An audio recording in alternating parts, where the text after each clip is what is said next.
Joining us for a little bit is Dr. Shawn Wilson. Hey, Dr. Shawn, how are you this morning? I'm well. Good morning. Before we get started, I apologize. I've been calling you for a couple, and this was, I certainly meant no disrespect. I've been calling you Shawn White, like the snowboard guy all week. Oh, I'm sorry. And I'd say Dr. Shawn. But if we have him on, I promise I will go out of my way to call him Shawn Wilson, the flying carrot. Dr. Shawn Wilson is Louisiana Secretary of Department of Transportation and Development, and Aaron is chomping at the bit. Your task force is back with their report, looking at raising another $700 million. Where's the money going to come from is the big question. Well, Aaron, I think that's a very good question, and you are correct. The task force that's comprised of folks from the business sector, community leaders from all around the state has studied this issue in detail for about 7 months. We studied every report, and we looked at the needs, and then we said, what are other states doing around the country? And so we made recommendations that are based on national best practices, based on data that we have reviewed, and based on the needs that we have identified for the last 20 years needing to be done. And so we've recommended an infusion of about $700 million a year to be able to change the trajectory of transportation in Louisiana.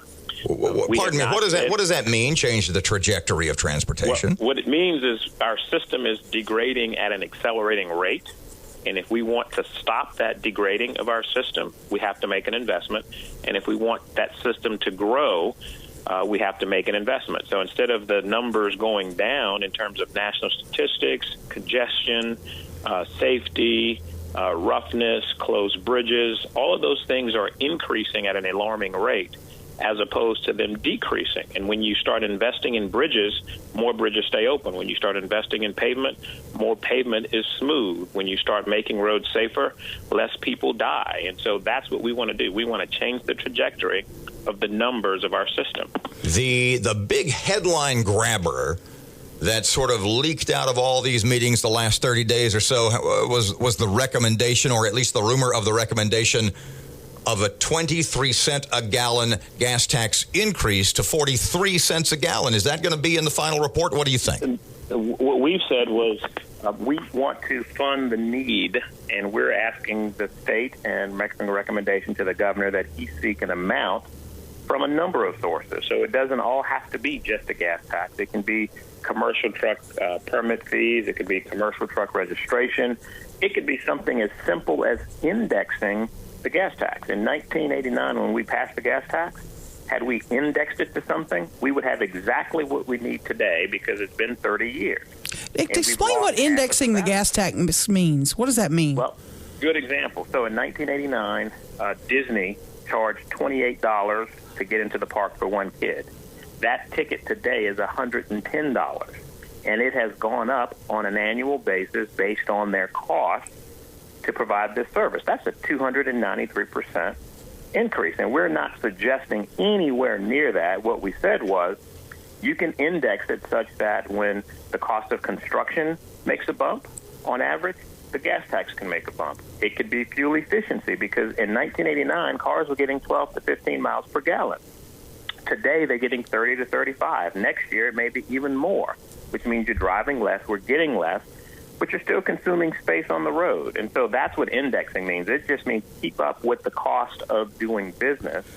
And we're also saying put parameters. We aren't telling you what to index it to, but we're saying put parameters to ensure there's no volatility in the market, that there's spikes. What do you do for planning wise? We have some lawmakers tell us that increasing the gas tax put before them would be DOA. Well, and I think what that means is if it's DOA, then the conditions and the congestions and the bridges that we're closing will continue. Every legislator will call to say, hey, I need money on my roads. I need to fix this bridge. I need to keep this road open.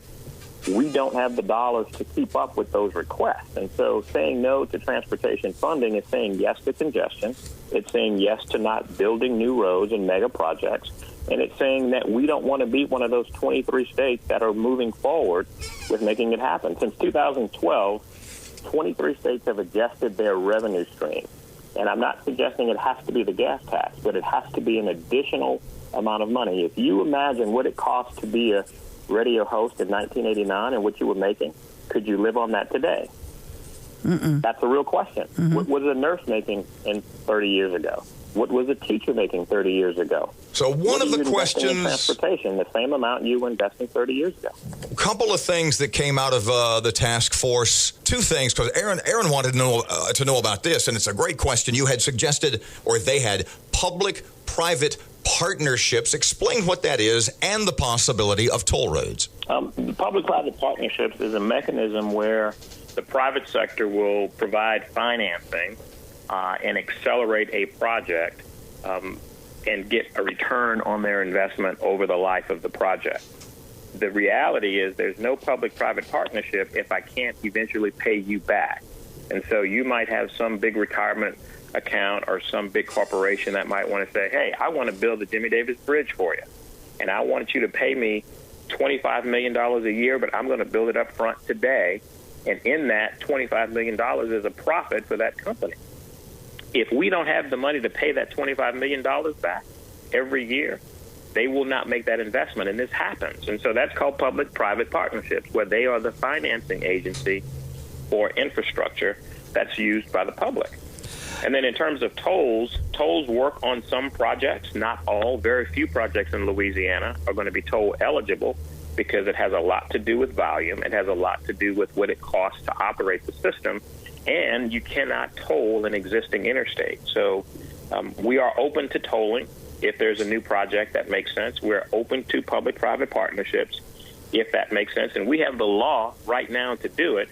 What we don't have is the money to make it happen. The focus of this is going to be, in terms of the public and what you're going to have to sell, is the gas tax. And let me ask you this. It may sound stupid, but does an increase of just a nickel a gallon, does that help, or is that going to only be a Band-Aid? It's not even a Band-Aid. It's going to be wrapping a piece of tissue around it, because 1 penny of gas tax gets me $30 million statewide.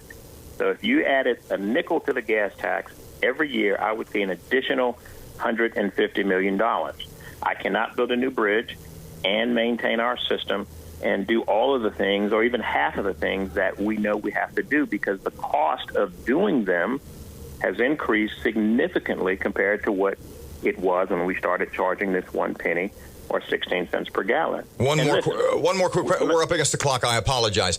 Going into the legislative session, once again, you're facing a bunch of Republican lawmakers who may not be inclined to see eye to eye with the governor, who earlier got a bunch of Republican lawmakers to go along with him for tax increases. But given the results of the previous election, do you think they will still be as pliable as before? Well, I think we are going to have to become less partisan in the state to be able to make a difference. I think when people realize what the actual needs are and what the actual fiscal condition of the state was when we took over, we have a choice to make. There are certain things that we can accept and pay for. Government is not free, nor is it always cheap or inexpensive. The other thing I'll tell you before you go is we are expecting exactly $700 million. This is a starting point, and it's about time that we had good policy solutions that have been vetted by the public and experts from bipartisan groups to say, here is what it takes to fix it. And we're challenging the legislature to be supportive and to work with us to put together a plan that will change the trajectory of transportation in Louisiana.